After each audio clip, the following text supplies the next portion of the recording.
మీరు చూపిన ప్రేమ, మీరు చూపిన ఆప్యాయత, మీరు చూపినటువంటి చొరవ, మీరు చూపినటువంటి ఆనందాన్ని నా హృదయంలో ఎల్లప్పుడూ పెట్టుకుని మిమ్మల్ని కాపు కాసుకునే దాంట్లో ముందుంటానని, రేపు జరిగే ఎన్నికల్లో అఖండమైన మెజార్టీతో నన్ను గెలిపిస్తారని, ఆ ద్వారా అమృతాలు తిని నేను కాపు కాసుకుంటానని, మీ గ్రామంలో ఏ ఒక్కటి జరిగినా, ఏ ఒక్క ఇబ్బంది జరిగినా అన్నిటికీ అండదండలుగా నేను ఉంటానని, మీకు కోతవేట దూరంలో అమృతాలు తిని ఇక్కడికి కలిపి అంతా కలిస్తే 4 కిలోమీటర్లు 5 కిలోమీటర్ల దూరం లేదు, ఏ ఒక్క ఇబ్బంది వచ్చినా ఒక అన్నగా, ఒక తమ్ముడిగా, ఒక బిడ్డగా మీకు అండగా ఉంటానని, 24 గంటలపై 7 రోజుల లెక్కన సంవత్సరాల కాలపాటు ఏ ఒక్క ఇబ్బంది వచ్చినా మీకు అండగా ఉంటానని కూడా ఈ సందర్భంగా మీకు హామీ ఇస్తున్నా.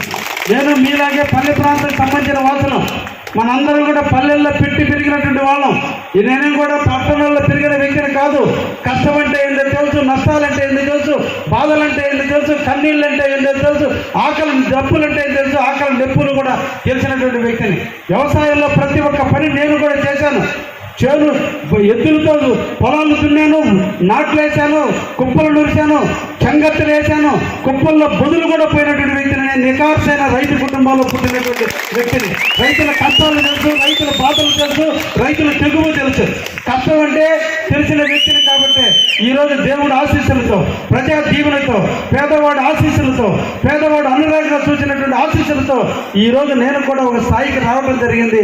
నేను సంపాదించుకోవడం కాదు, నాతో పాటు పేదలకు సేవ చేయాలి, ఎంతో కొంత ప్రజలకు అందుబాటులో ఉండాలని నా వ్యాపారాలకు స్వస్తి పలికి 55 సంవత్సరాలు పూర్తయిన తర్వాత నా బిడ్డలకు నా ఆస్తులు అప్పచెప్పి ప్రజా జీవితంలో మీతో కూడా కలిసి నడవాలని, ఈ ప్రాంతానికి ఎంతో కొంత సేవ చేయాలని, ఈ ప్రాంతంలో పుట్టిన బిడ్డగా, ఒక రైతు బిడ్డగా ఈ సమాజానికి ఎంతో సేవ చేయాలని ముందుకు వచ్చానే తప్ప ఇలాగా సంపాదించుకోవడానికి వచ్చిన వ్యక్తిని కాదు అని చెప్తున్నా.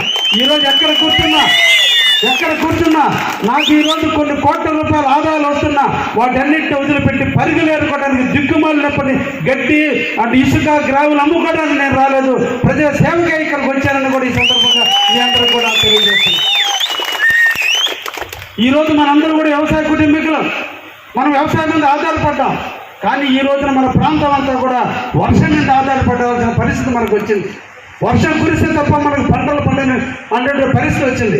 పేరుకి కావల కాలం ఉంది, కానీ కావల కాలం నీళ్ళు ఈరోజు పాలకులు మనకు తెచ్చే దాంట్లో ఏ ఒక్క నాయకుడు కూడా అలసత్వంలో ఉన్నాడు తప్ప ఏ ఒక్క నాయకుడు కూడా కావల రైతులు ఆదుకోవాలని ఆలోచనతో లేనటువంటి నాయకత్వాల వల్ల ఈరోజు కావలి ఈ దుస్థితిలో ఉందని మీకు ఈ సందర్భంగా తెలియజేస్తున్నాను.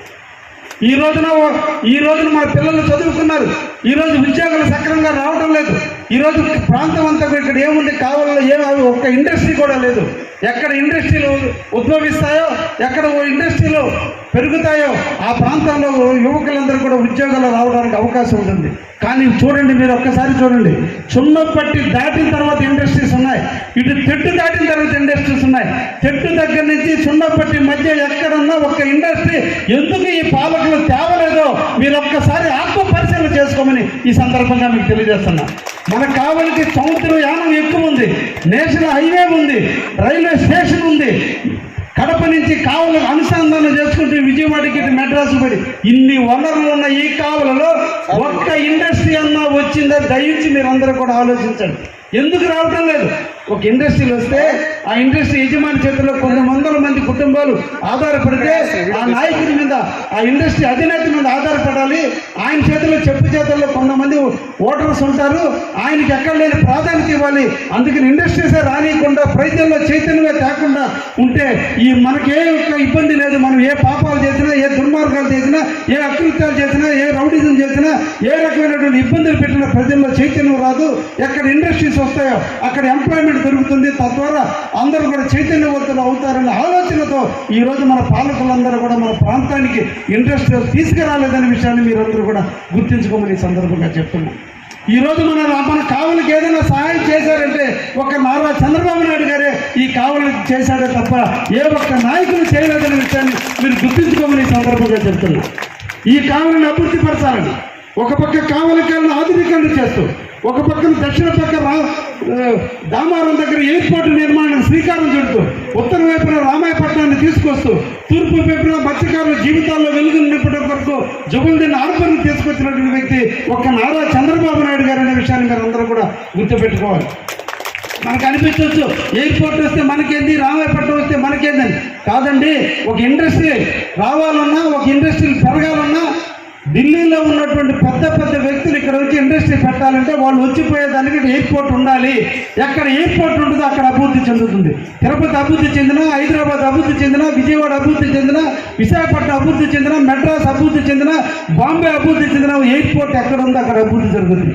అటువంటి అదృష్టం నెల్లూరు పాలకులు రాలా, కావల పాలకులైన మనకి ఇవ్వాలనే ఉద్దేశంతో చంద్రబాబు నాయుడు గారు మన నియోజకవర్గమైన దామారంలో ఏర్పాటు చేయడానికి ప్రయత్నం చేశాడు. కానీ దుర్మార్గమైనటువంటి ఈ దుష్టులు దుర్మార్గంగా ఈరోజు వాళ్ళు గిరాకులు అమ్ముకోవడానికి అక్కడున్న రైతుల దగ్గర సదునైన పొలాన్ని ఈరోజు ఎయిర్పోర్ట్కి తీసుకుంటే దాంట్లో ఉంటే గిరాకులు అమ్ముకోవాలని ఒక దురుద్దేశంతో ఈరోజు ఆ ఎయిర్పోర్ట్ను ఆపించినటువంటి వ్యక్తి మనకు కావాలి ఎమ్మెల్యే గారు. ఎక్కడి నుంచి ఏమి ఎత్తుకుంటున్నారంటే గిరాకులు ఎత్తుకుంటారు. ఇదే మనకు ఎమ్మెల్యే చేయాల్సింది. ఎమ్మెల్యే కావాలని కాపు కాసుకోవాలి, ప్రజల్ని శాంతి భద్రతలు నడిపించాలి. ఏ ఇబ్బంది వచ్చినా నేనున్నాను ధైర్యం ఇవ్వాల్సినటువంటి వ్యక్తులు ఈరోజు ప్రజల్ని భయం గుప్పిట్లో పెట్టి ప్రజల్ని దుర్మార్గంగా ఇబ్బందులు పెడుతూ ఈ రోజున వాళ్ళు చేసుకునే వ్యాపార కేసులు పెట్టి పోలీసుల దౌర్జన్యంతో ఈరోజు కావాలంటే తప్ప నిజంగా గుండెల మీద చేసుకొని చెప్పండి, ధైర్యంగా మనం ఉన్నామనే విషయాన్ని మీరందరూ కూడా గుర్తించుకోమని ఈ సందర్భంగా మీకు చెప్తున్నా. ఈరోజు రామాయపట్నం పోర్టు వస్తుంది. రామాయపట్నం పోర్టు వచ్చిందంటే కొన్ని వందల మందికి, వేల మందికి ఈరోజు ఉద్యోగ కల్పన రాబోతుంది. అక్కడ మన పిల్లలందరికీ కూడా జీవితాల్లో వెలుగులు నింపేదానికి ఉద్యోగ కల్పన జరగబోతుంది. అక్కడ ఎక్కువ ఇండస్ట్రీస్ రాబోతున్నాయి. ఆ తద్వారా మన బిడ్డలందరూ కూడా ఉద్యోగాలు ఇచ్చే దాంట్లో నేను గెలిపించండి, ఈ ప్రాంతాన్ని అభివృద్ధి చేసి చూపిస్తాను, మీ బిడ్డల జీవితాల్లో వెలుగులు నింపుతాను, నాకు ఒక అవకాశం ఇవ్వండి, ఈ ప్రాంతం అభివృద్ధి అంటే ఏంటో నేను చూపిస్తానని కూడా మీకు ఈ సందర్భంగా తెలియజేస్తున్నాను.